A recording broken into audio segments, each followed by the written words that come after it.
Bom dia. Bom dia. A graça e a paz Amém. do Senhor esteja sobre nós. Amém? Amém. Muito bom a gente poder agradecer o Senhor num dia tão agradável, né?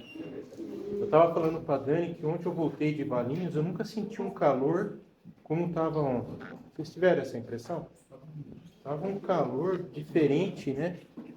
Aí hoje essa bênção, né? Esse tempinho agradável, né? E Deus tem mais uma bênção para nós nesta manhã. O Senhor nos trouxe o Odenir aqui, né? Vem cá, Odenir. O Odenir vai nos agraciar esta manhã. Amém? Senhor, nós queremos te agradecer, Pai. Muito obrigado pela vida do Odenir. E eu quero pedir a Ti, Senhor, usa o Odenir como um canal de bênção. Abre os nossos ouvidos. Queremos estar atentos à Tua mensagem nesta manhã, Senhor. Em nome de Jesus, Pai. Amém. Você precisa do microfone? Não, eu creio que consegue me ouvir sem microfone, né? Eu sempre digo que microfone dá muito poder. Então eu não gosto de microfone. Jesus usava a água como meio de comunicação, né? Ele entrava num barquinho e a água é um veículo que leva, né? Eu já pesquei muito em rio e a gente se comunicava bem longe de uma canoa com a outra porque a água leva. Por isso Jesus, muita gente aglomerava, ele entrava num barquinho e se afastava para poder que a voz dele chegasse a todos. Mas aqui, como nós estamos perto, não precisamos desse poder todo, né? O poder do microfone. Mas já fazia um tempinho que eu não aparecia aqui, já tive vindo e não vem, né, João? Mas a gente também, às vezes tem, quer dizer, quase sempre temos alguns compromissos por aí, né?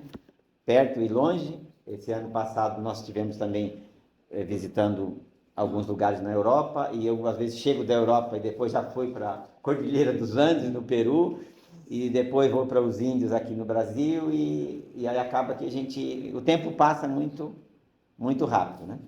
Mas o que é bom é que o Evangelho, isso me alegra, está sendo anunciado em toda parte. Amém. Quando eu vou num lugar, lá do outro lado, eu vou para a Cordilheira dos Andes, a 4.000 metros de altitude, e daí desço na Amazônia peruana, né? No calor da Amazônia peruana, e vejo que lá o povo Axaninca, os índios que estão naquela selva, já estão ouvindo de Jesus, já tem índios convertidos, já tem pastores indígenas. Isso é um sinal de que Jesus está voltando. Amém. Logo, o Evangelho vai chegar em toda a parte da terra, nos últimos cantinhos da terra, né? E claro que ao mesmo tempo que a gente se alegra em ver, por exemplo, a fome e a sede que tem o povo indígena lá na Amazônia peruana, a gente tem um impacto quando vai na Europa e vê que as pessoas não querem nem saber de Deus. E quando você fala de Jesus para uma pessoa lá, às vezes ela te xinga ou te sai assim, me mostra esse Deus, eu quero ver aonde. Entendeu? Então, ao mesmo tempo a gente tem esse choque, né? Sai de uma cultura e entra numa outra, e são realidades muito, muito diferentes mesmo. Tanto realidade de clima, né? Como o frio da Cordilheira dos Andes, como a realidade do clima do coração das pessoas, como cada um está muito diferente um do outro. Mas aí continuamos, né? Continuamos com a pregação do Evangelho. E hoje, durante o momento de louvor aqui, Deus confirmou no meu coração aquilo que eu tinha que compartilhar com vocês aqui nesta manhã. Até ela lembrou daquele texto de que quando vos reuniram tem salmo, tem algo. Tem quer dizer, você já veio com algo que Deus te falou na semana, que Deus te falou nos últimos dias, que Deus te deu uma experiência ontem, anteontem, sei lá, né? Tem algo, mas isso sabe que é fruto de algo que ela comentou aqui também, né? Do Espírito Santo. E hoje eu quero até ler um texto de quando na descida do Espírito Santo, em Atos 2, quero compartilhar uma coisinha aí nesse texto. Esses dias alguém me pediu para falar sobre esse versículo de Atos 2, 4, e Atos 1:8 também fala, né, uma coisa interessante. Atos 2, 4 diz, vamos ler desde o versículo 1, Atos 2, versículo 1, 2, 3 e 4. Ao cumprir-se o dia de Pentecostes, estavam todos reunidos no mesmo lugar e de repente veio do céu um som, como de um vento impetuoso, e encheu toda a casa onde estavam assentados. E apareceram distribuídas entre eles línguas como de fogo, e pousou sobre cada um deles. E todos ficaram cheios do Espírito Santo e passaram a falar em outras línguas, segundo o Espírito lhes concedia que falasse. É interessante isso daqui, né? Aqui fala que tinha um grupo reunido, né? Quantas pessoas eram, mais ou menos? Você lembra? Que tem uma citação que fala? Cerca de 120 pessoas, né, reunidas. Claro que isso pode ter sido bem mais, né, do que 120, mas eu acho que eles contaram mais ou menos 120, porque eles estavam lembrando quem eram as pessoas que estavam ali, ou quem poderiam ser as pessoas que estavam ali naquele dia. E eu faço uma pergunta: quem estava ali naquele dia de Pentecostes? Vamos só dar uma lembrada que quando Jesus, você lembra que logo que Jesus começou a anunciar, ele chamou um grupo de quantos? 12. Não, antes dos 12. 70. Chamou um grupo de 70 e falou para eles: vocês vão. E vão anunciar. Olha, e não é para ficar batendo aquele papinho, né, de ficar conversando, porque o povo daquela região, inclusive na África tem isso, né, que ele falou: olha, não é para saudar, cumprimentar todo mundo que você encontrar, não. Você tem um objetivo aí, né, porque como africano, né, você chega e cumprimenta ele, aí se pergunta: como de corpo, né? Por exemplo, em crioulo, como de corpo, como está o seu corpo? Como de mingé? Como é difícil? Como está a sua mulher? Como está seu filho? E aí pergunta um monte de coisa. Depois é ele que pergunta para mim tudo. Então, até sair dali, você não chega onde você vai.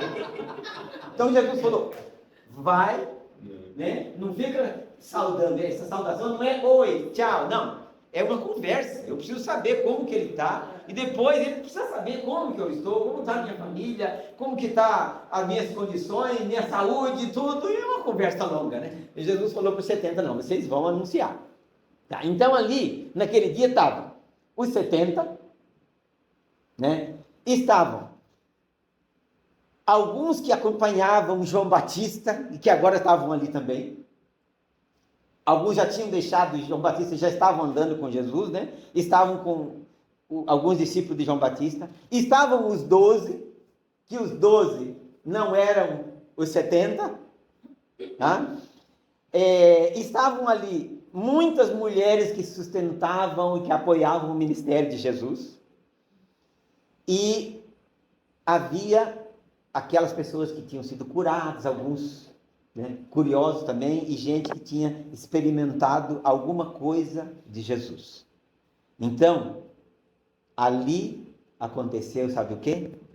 Aquele dia, a inauguração da igreja. Já te convidaram para a inauguração de igreja? Não vá, porque não existe mais, já foi inaugurada lá. Ali foi a inauguração da igreja, com todo aquele pessoal que conheceu Jesus, que experimentou, que viu que ele morreu e ressuscitou, e agora desceu o Espírito Santo. Então, o Pai, veja só, a igreja estava inaugurada. O Pai tinha trabalhado por muito tempo, desde do Éden, né? E lá no Éden já foi anunciado que viria o Messias, viria o Salvador, viria aquele que ia esmagar o quê? A cabeça da serpente, né? Que era descendente, que descenderia da mulher. Então, o pai trabalhou para enviar o filho. Tem promessas na Bíblia toda quase, de Gênesis a Apocalipse, você vai encontrar falando sobre Jesus. E até Jesus chegar, no nascimento de Jesus se cumpriram cerca de 600 profecias, quando ele nasceu. Então, o pai trabalhou para enviar o filho. Depois o filho vem e se entrega para fazer a vontade do pai. Né? E no final ele disse, lá na cruz, o que ele falou? Tudo está consumado. Então ele consumou. Aí faltava uma coisa, né? Ressuscitar. Aí ele ressuscitou e depois faltava uma coisa. Ele prometeu enviar o Espírito Santo. E agora, no versículo que nós lemos, completa a obra, o Espírito Santo chega.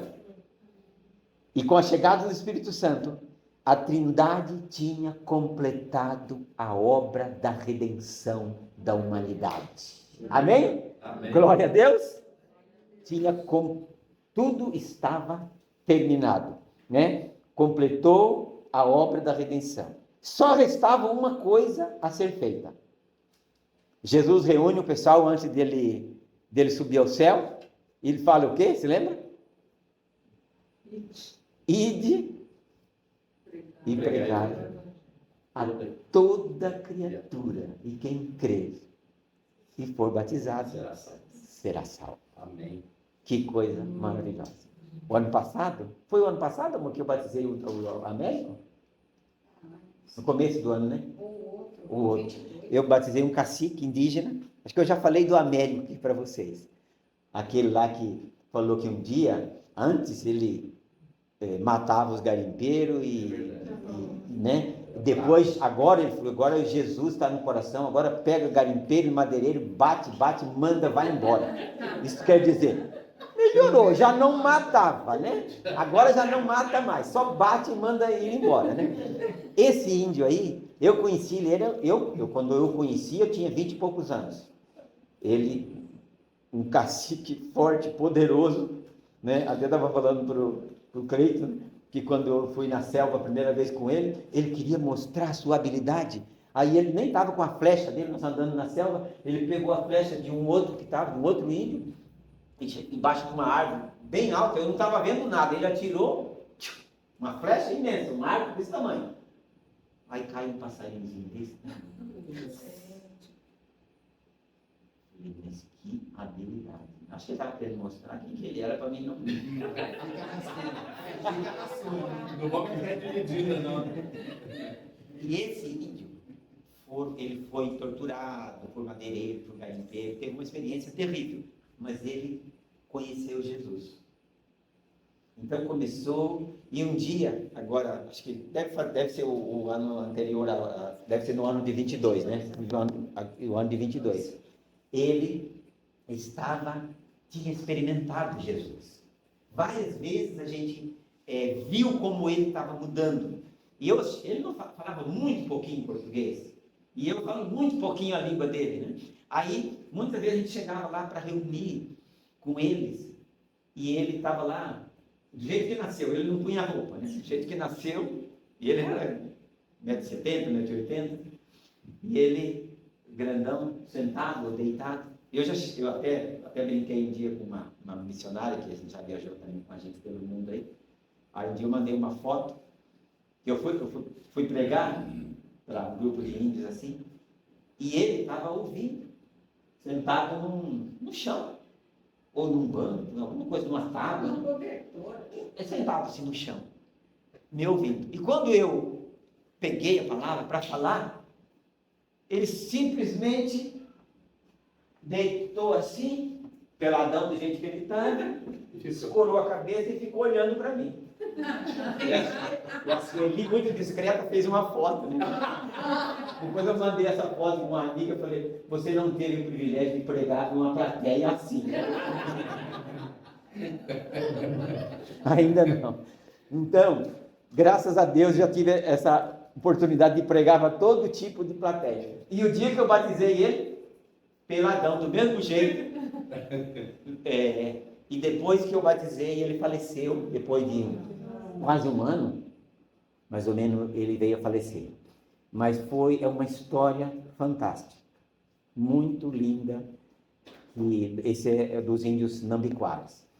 E é uma história do Brasil, Então, quando eu vejo isso acontecendo, eu vejo a obra de Deus se cumprindo, e o Pentecoste chegando em todo lugar, né? Aí eu estava uma vez lá com os índios Axaninca, no Peru, na Amazônia peruana, e eles fazendo uma reunião missionária entre eles, e tirando oferta. Só que as ofertas, quando eles tiravam oferta, depois alguém falava quanto que deu, dava assim tipo R$15, R$20, né? R$50. Eu falei, meu Deus, o que eles vão fazer com isso, né? Com esse dinheiro? Aí que eu fui entender que aquele dinheiro era para comprar alguma comida, porque eles iam entrar na selva para evangelizar. Uns iam de canoa, outros iam a pé, e aonde dava para ir, que tinha um caminho que ia de moto, ia de moto. Então era para comprar um pouquinho de ou fazer uma tula, como a gente fala, né? Para levar, para anunciar o Evangelho. Então, quando você vê o próprio povo que conheceu Jesus, indo anunciar para o seu povo, para os demais que estão no meio da selva, esse é o ardor do Espírito Santo no coração de quem conhece o Evangelho. Então, eu sou apaixonado pelo Evangelho, por quê? A gente vê o que é o fruto do Evangelho. O ano de 23, agora que passou, foi o ano que minha mãe, se tivesse viva, completaria 100 anos. E eu lembrei, porque eu até ia ministrar, não sei se em Valinhos, em Vinhedo, naquele domingo de manhã, que foi um domingo, 23 de maio do ano passado, e eu abri a Bíblia e vi o calendário, 7 de maio de 23, 7 de maio de 1923, ela faria 100 anos. Aí eu lembrei da minha mãe e lembrei da conversão da minha mãe, no meio da selva. Se converteu ouvindo rádio, a Rádio Transmundial de Bonaire e a HCJB, que eu ouvia em espanhol, né? HCJB, La Voz de Los Andes. Então, minha mãe ouvia a pregação do Evangelho pelo rádio. Não era baboseira aí, põe um copo d'água, sei lá o quê, sal grosso, não. Pregação do Evangelho pelo rádio, dirigido à parte amazônica do Brasil. E a gente estava morando no meio da selva. E a minha mãe ajoelhou ao lado da cama. Eram de madrugada, programas pregados em Quito, Equador, direcionado para a Amazônia, tinha em Guarani, em espanhol, português, e quechua, que são línguas faladas na Cordilheira dos Andes. E a minha mãe, o pregador anunciou Jesus. E depois falou, aonde você estiver, se você quiser receber Jesus no seu coração, aí onde você está, você pode fazer isso agora. Minha mãe ajoelhou ao lado da cama, meu pai dormindo. 6 horas da manhã, minha mãe era outra pessoa. Glória a Deus.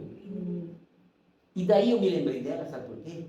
Porque ela se tornou uma leitora da Bíblia.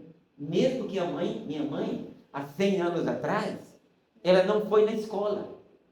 Morava em fazenda, e o meu avô mandou alguns, esse avô eu nem conheci, mandou alguns para a escola e outros não foram para a escola. E ela foi uma das que não foi. Então ela aprendeu a ler, lendo almanaque de pensamento, lendo qualquer coisa que tivesse alguma coisa. E aprendeu a escrever com pena de galinha e folha de bananeira. O avesso da folha de bananeira dá para escrever muito bem. Só que ela se tornou uma leitora da Bíblia. E daí o Espírito Santo começou a trabalhar a vida dela, lendo a palavra. E eu me lembro muitas vezes quando ela falava assim, hoje o Espírito Santo me corrigiu. Eu estava lendo a carta de Paulo aos Efésios e o Espírito Santo falou que eu estou usando mal a minha língua. Quer dizer, a obra do Espírito Santo usando a palavra de Deus, aqueles que abrem a palavra, que meditam na palavra, que querem viver a palavra. Isso foi fantástico. Muitas vezes ela repetiu coisas assim, que Deus estava construindo. E a gente não tinha o Chicão para pregar para a gente toda semana. não tinha o Cleito, não tinha o João, né? Não tinha o pessoal. A gente estava no meio do mato, tinha que se alimentar de alguma maneira, lendo a Bíblia, buscando conseguir algum livro, ouvindo pelo rádio pessoas. E eu me lembro que eu ouvia disciplinadamente um programa chamado Vida Abundante, que depois eu vim conhecer o homem, o pastor Victor Arndt de Curitiba, que até o Ademir conhece ele porque tinha relacionamento. Esse homem chegou a ir lá para ministrar para a gente, lá em Vila Bela, na beira do rio Guaporé. Então, pessoas que realmente amavam ao Senhor e tinham aquilo como um ministério que alcançou muita gente no meio da selva. Então, meus queridos, depois disso aqui, né, a tarefa, depois de tudo isso aqui, Jesus reuniu os discípulos e falou: ide por todo o mundo e fazei discípulos de todas as nações. Então, essa tarefa não era mais para os 70, não era mais para os 12, não era mais para aqueles amigos de Jesus que estavam caminhando com Jesus. Essa tarefa agora era para todos nós. Jesus disse uma coisa: vós sois a luz do mundo. Somos essa luz? Somos. Queridos, quando você vê as culturas escravizadas pelo diabo, quando você vê um país miserável, como a gente visita na África, e as pessoas estão adorando uma árvore, e estão oferecendo animais, um porco, para demônios, e também oferecendo crianças. Ainda hoje existe sacrifício de criança. Então você vê como essas pessoas realmente estão nas trevas. Estão nas trevas. Mas nós somos luz. Amém. Então devemos brilhar e iluminar essas trevas com a nossa presença e com a nossa voz e com o nosso testemunho. Nós precisamos e não agir como filhos das trevas. Porque, às vezes, conhecendo a verdade, muitas vezes os cristãos estão meio que camuflados. Precisamos... E Jesus falou que a candeia é para pôr aonde? Em cima. Em cima. Então, vamos brilhar como luz nesse mundo de trevas, de miséria que nós estamos vivendo hoje. Efésios 5:8 fala: em outro tempo eres trevas. Nós fomos trevas, agora somos luz, para brilhar aonde quer que a gente vá. Jesus falou que, Paulo citou uma coisa interessante, falou que nós somos embaixadores de Cristo. Você concorda que você é um embaixador? Sim. Embaixadores de Cristo. Isso é, devemos então representar com honra nossa cidadania celestial. Qual é a nossa prioridade? Qual é a prioridade de um embaixador? Não sei se alguém aqui já precisou ir numa embaixada, provavelmente já. Eu já tive que ir aqui ou lá fora do Brasil e depender de uma embaixada. O embaixador, a prioridade dele é cuidar dos negócios do seu país, do seu rei, do seu presidente, a sua prioridade é a sua cidadania verdadeira. Qual é a cidadania do embaixador? Se ele está lá nos Estados Unidos, na Europa, onde quer que seja, um brasileiro, e sua cidadania é o Brasil. Ele cuida dos negócios do Brasil, relacionada ao seu país. Nós estamos aqui como cidadãos dos céus, como embaixadores. Podemos fazer qualquer coisa para sobreviver, mas precisamos entender que a nossa meta é representar o reino de Deus, a nossa cidadania, representar a nossa cidadania, expor a nossa cidadania, ajudar as pessoas que querem entrar nesse reino no qual nós fazemos parte dele, né? Entrar debaixo desse Rei dos Reis e Senhor dos Senhores, que é o Senhor Jesus. Então, qual é a prioridade nossa?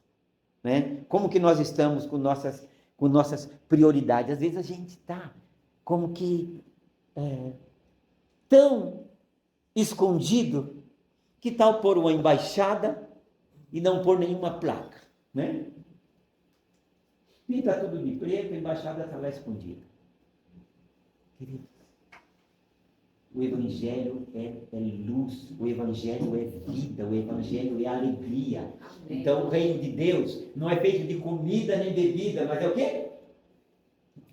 Lembra de Romanos? Fala. Alegria, paz, alegria.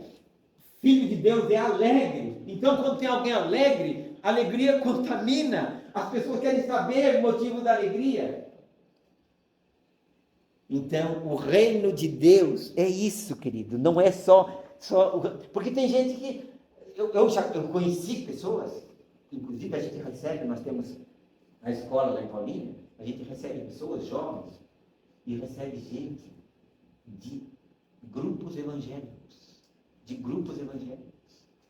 E os pais criaram os filhos como se o evangelho, o reino de Deus, a igreja, fosse um ambiente triste, um ambiente pesado, de uma carga, uma sobrecarga sobre a vida. Então aqueles jovens cresceram, no dia que chegou na adolescência, deu tchau à família, tchau à igreja e abandonou todo mundo, porque nunca experimentaram o que é a alegria do reino de Deus, o que é realmente viver para o reino de Deus.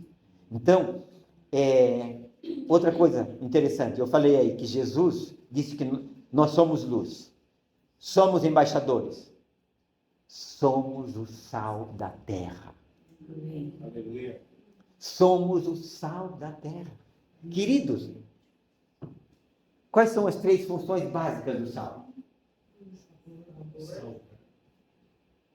Dar sabor, saudar quer dizer proteger e evitar a corrupção, né? Conservar, dar sabor, o que mais? Produzir sede. Sal produz sede. Quem pensa, come uma colherinha de sal para você ver. Sal dá sede. Nós somos sal. Isso quer dizer o quê? As pessoas têm que olhar para a gente.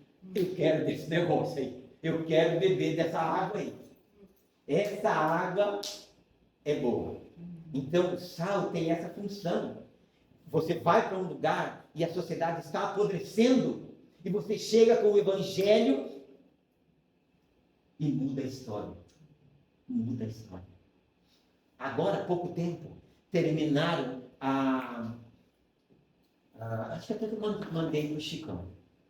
Terminaram a tradução de uma Bíblia dos Pacás Novos. Acho que eu cheguei a mandar para você uma reportagemzinha. Pacás Novos é uma tribo que está ali entre Rondônia e Amazonas. E esse povo era um povo muito nômade na selva amazônica. Eles mudavam muito, mas mudavam assim. Não é muda daqui para ali. Eles mudavam distâncias longas, porque a selva não tinha limite, né? E, então eles tinham uma coisa com eles. Quando eles iam mudar, os velhos, que já estavam muito velhinhos, não podiam acompanhar. Então eles tinham uma aposentadoria para eles. Sabe qual era a aposentadoria?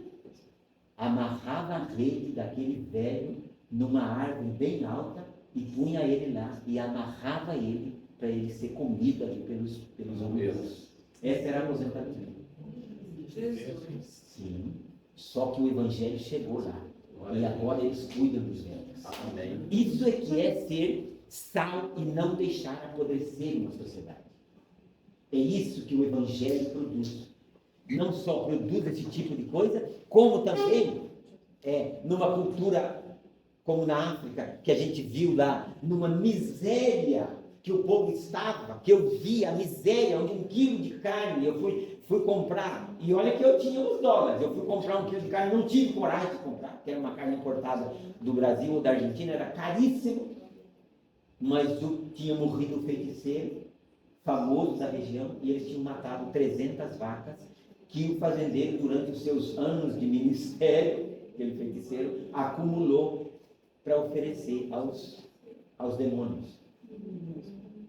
Então você vê que a miséria em que uma cultura apodrece sem a luz. Por isso nós somos esta luz, somos este sal que protege, que dá sede, que as pessoas têm sede de ver ou de ter aquilo que temos, ou de conhecer aquilo que conhecemos. Então, somos sal, não vamos deixar corromper as coisas, não vamos deixar apodrecer, vamos produzir sede nos corações e vamos dar sabor, né? Dar sabor. A vida cristã tem sabor. Tem até um cântico, sabor de mel, né? Não sei se é sabor de mel, mas a vida cristã tem um sabor de vida. Não é religião, não é simplesmente religião. É uma vida com Deus, é caminhar com Deus. Então, outra missão que nós temos. Temos uma grande comissão. Estamos debaixo de ordens celestiais. Pregar o Evangelho a toda criatura e ir e fazer discípulos de todas as nações é o principal mandamento do nosso Rei. Amém? Amém. Ir e fazer discípulos de todas as nações. Eu entendo que muitos não vão sair de Campinas. Mas esse peso tem que estar no nosso coração, no coração de todos. De ir, de ajudar quem vai, de orar, que a oração funciona. Amém? A oração quebra cadeias, abre a mente, derruba as escamas que tapam os olhos, a cegueira das pessoas. Então, orar, se interessar pelas nações, se interessar pelos povos, se interessar, por exemplo, agora, eu estava na Europa, e eu preguei para um grupo de talvez 60 pessoas, mas a metade deles era ucranianos. Então, a minha intérprete, eu estava falando em espanhol, e a minha intérprete era ucraniana. Então, a guerra trouxe confusão lá, mas muitos vieram para a Espanha e estão se convertendo para a Espanha por causa da guerra. Deus é o único que tira proveito de toda a confusão que o ser humano faz. Porque o ser humano faz encrenca demais. E os caras, quanto mais autoridade tem ou dinheiro, mais confusão faz na terra. Vê o que está acontecendo agora. Tem várias guerrinhas no mundo, várias. Não são tão pequenininhas, não. Né? Porque o ser humano é assim, egoísta, totalmente egoísta.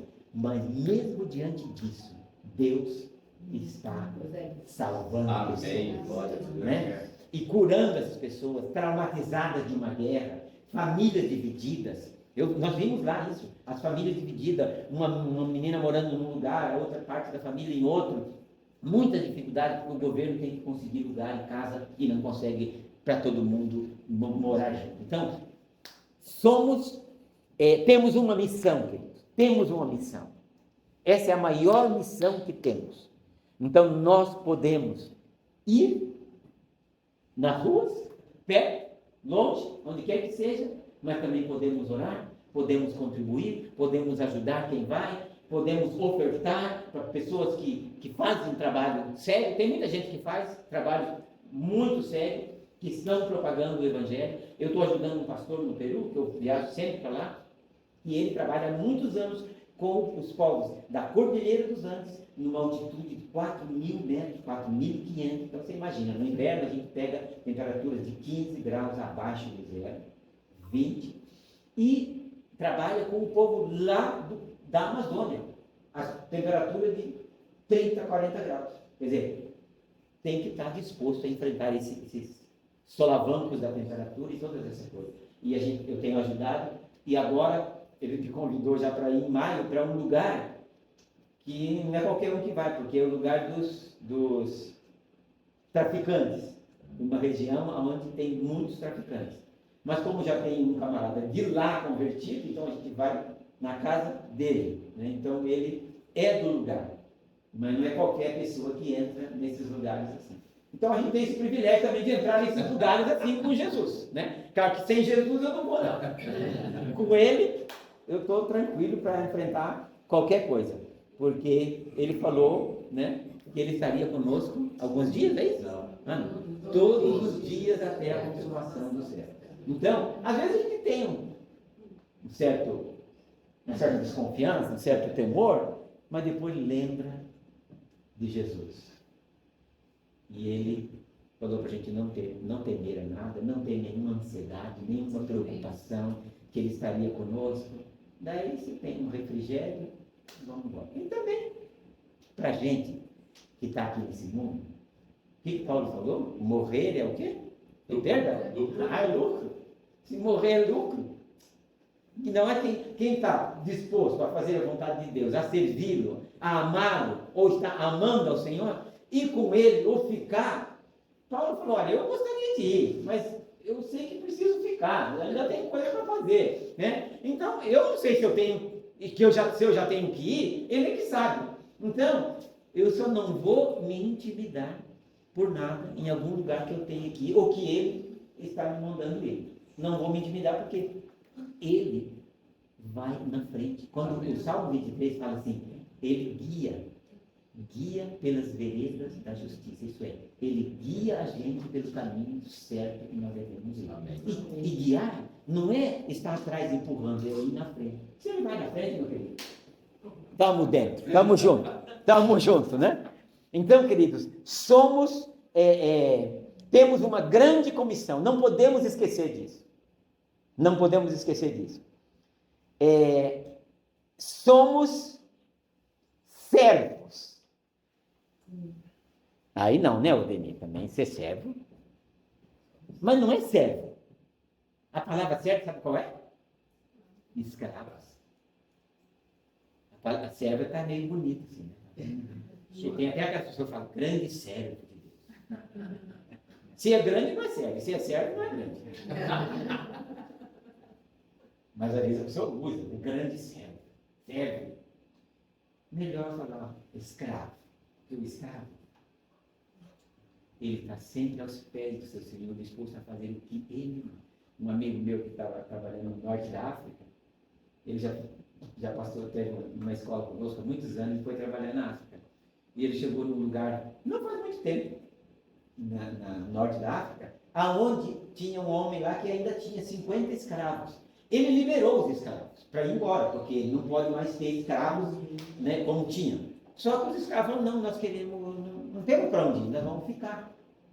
E daí, um dia que esse meu amigo foi hospedar lá nessa fazenda, o dono deixou um escravo à disposição dele, para fazer tudo o que ele precisasse. De água, de lavar o pé, de fazer tudo, estava lá um escravo. Ele ficou constrangido, ele não sabia como se comportar como senhor de um escravo.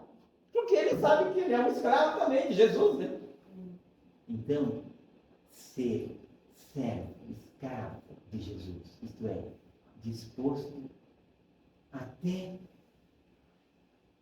fazer tudo o que ele pedir, ou até mesmo tudo o que você imagina que ele quer. Porque depois que você caminha com Deus um pouquinho mais, João, você já não precisa daquela voz que o Espírito Santo fala, João, vai à rua direita. Até tem uma profecia assim, né? Tem uma palavra assim, né? Vai à rua direita e fala com tal pessoa. Depois que a gente começa a caminhar com Deus, o Espírito Santo nos inclina para a rua direita, ou nos guia para a rua esquerda, ou para onde quer que seja, porque ele tem alguém ali para alcançar. Então, como servos obedientes, dispostos a fazer a vontade dele. Então, nós, depois do Pentecostes, que ele nos envia, ele envia com esse título, né? Ninguém quer exibir esse título de escravo. Mas ser escravo de Jesus é um grande título. Se a gente puder, né, manter esse título. Porque às vezes a gente quer ser um pouco senhor também das coisas.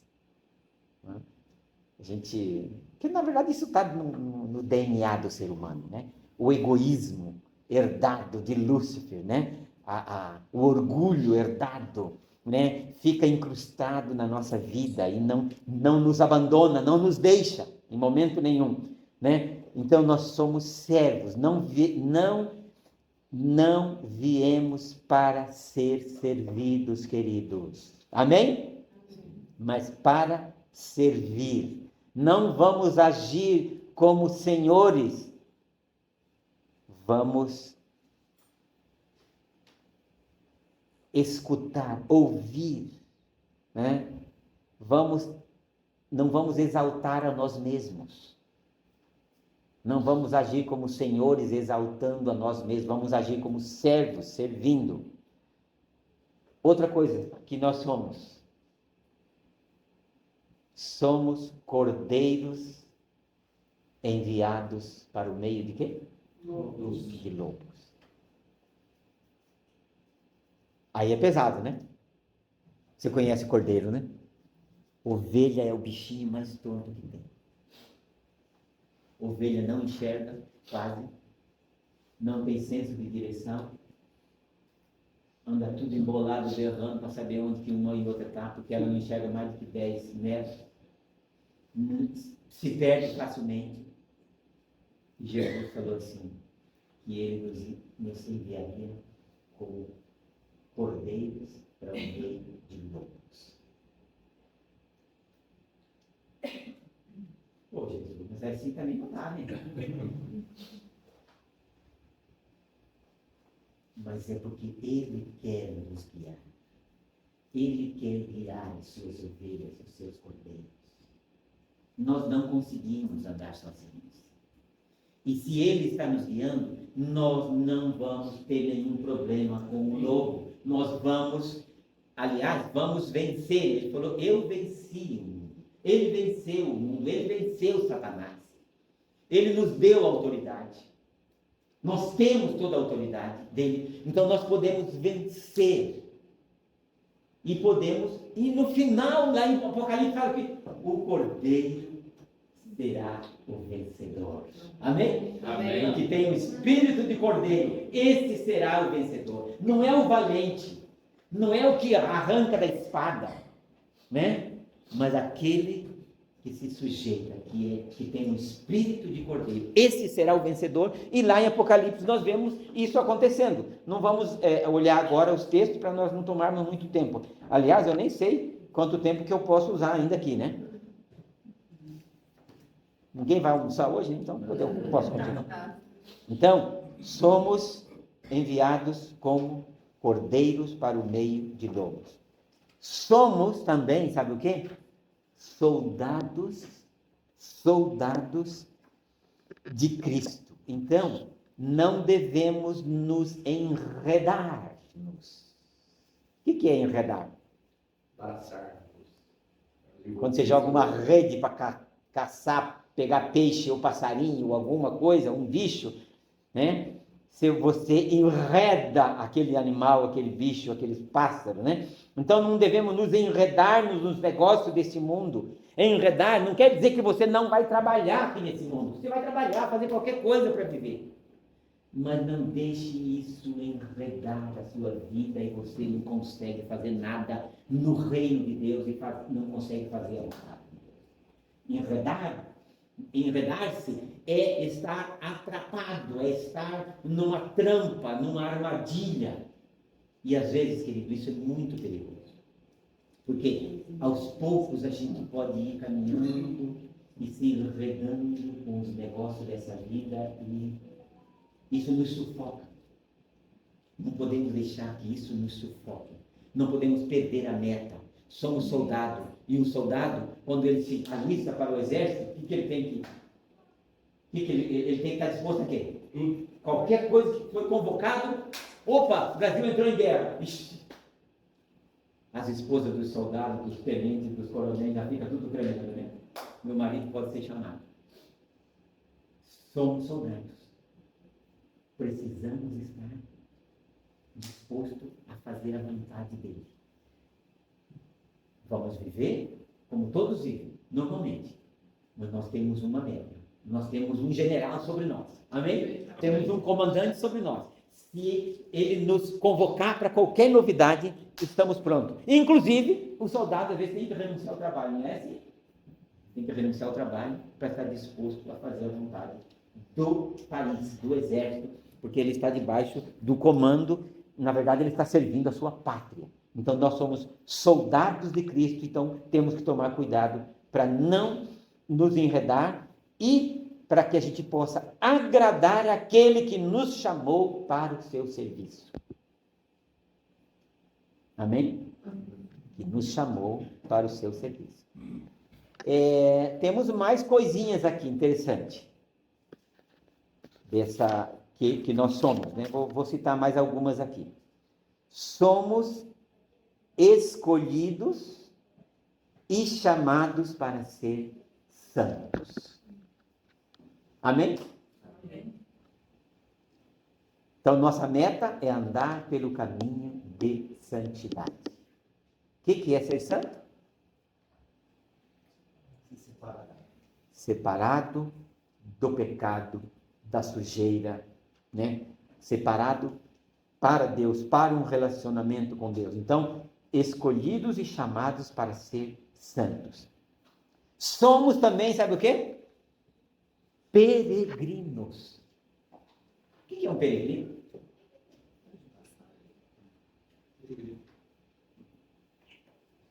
Peregrino é uma pessoa sem destino, sem morada fixa. Está hoje aqui, amanhã ali, depois você sabe aonde? Somos peregrinos aqui na terra.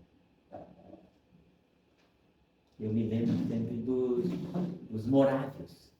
Os morávios, eles diziam assim: aonde tiver mais a fazer pelo Senhor, aí será a nossa morada. Peregrinos, soldados peregrinos, dispostos a fazer a vontade de Deus, aonde tiver mais a fazer pelo Senhor. Isso é muito interessante.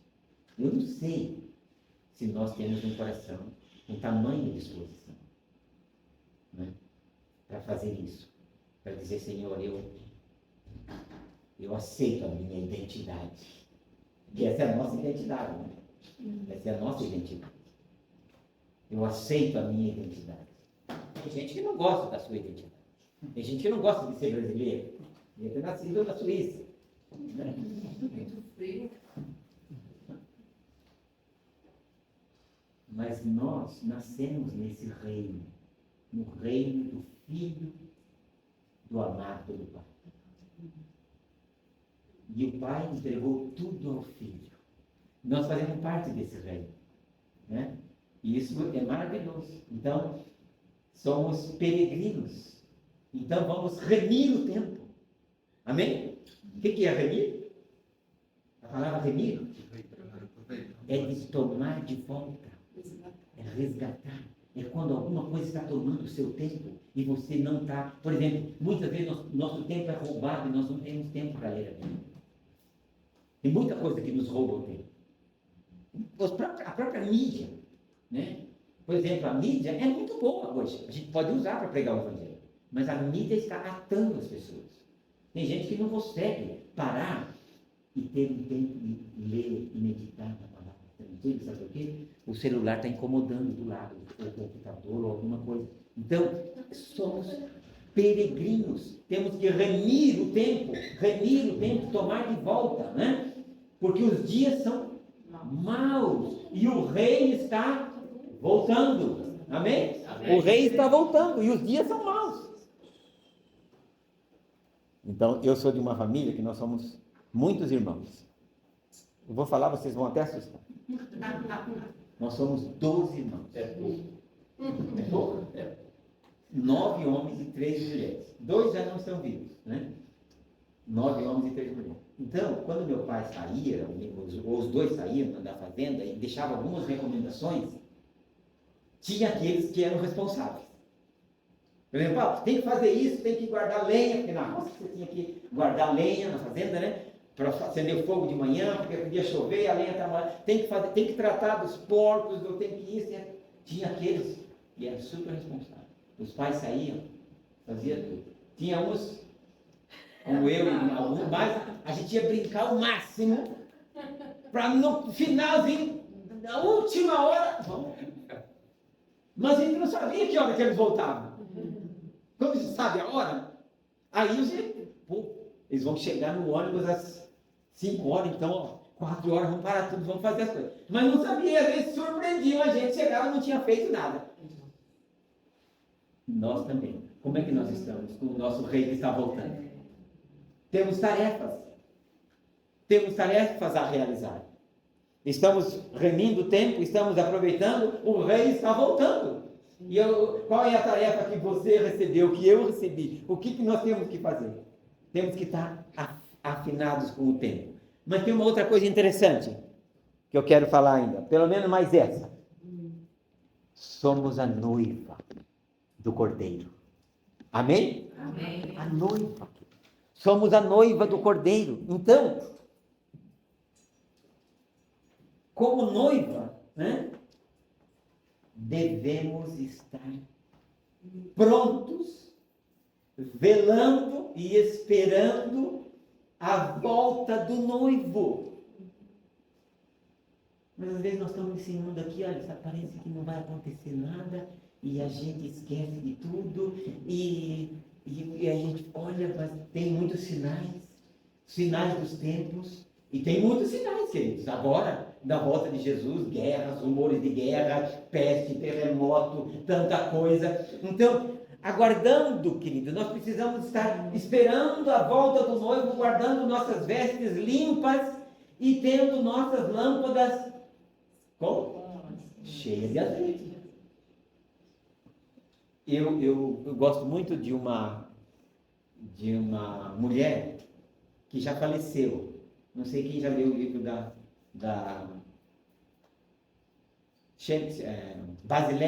Basileia Schilling. Brasileira, né? Isso. Ela escreveu alguns livros.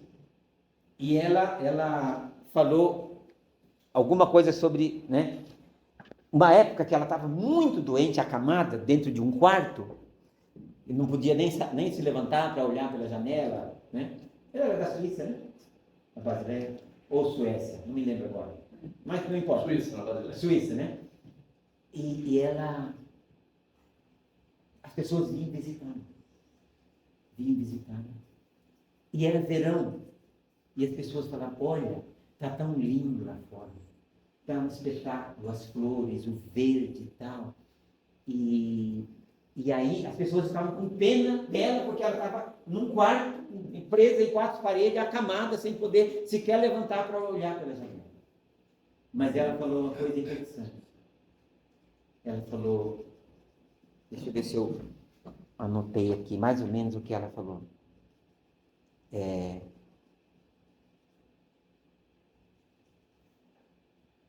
Ela disse, as pessoas estavam falando, que pena que ela não pode ver, né? E ela falou, sim, eu estou como um pássaro aprisionada numa gaiola, presa entre quatro paredes, mas me sinto como uma noiva feliz.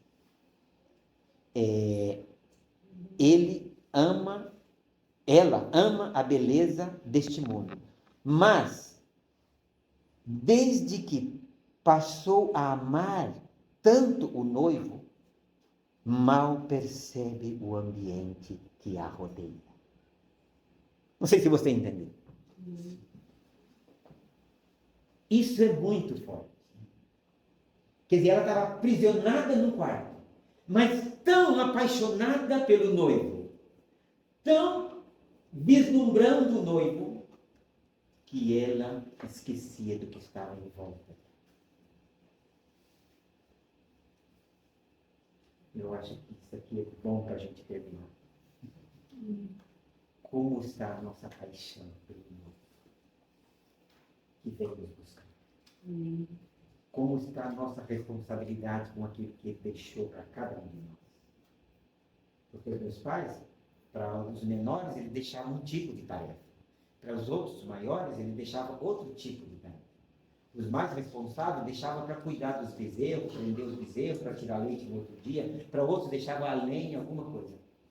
Mas todo o trabalho pertence à família, ao reino de Deus. Não há trabalho digno no reino de Deus. Nós podemos servi-lo em qualquer coisa que Ele nos manda servir. Será que o mundo está nos encantando mais do que o noivo? Será que nós estamos mais encantados com essa vida, com dinheiro, com coisas dessa vida que não nos leva a nada? Ou nós estamos encantados e esperando?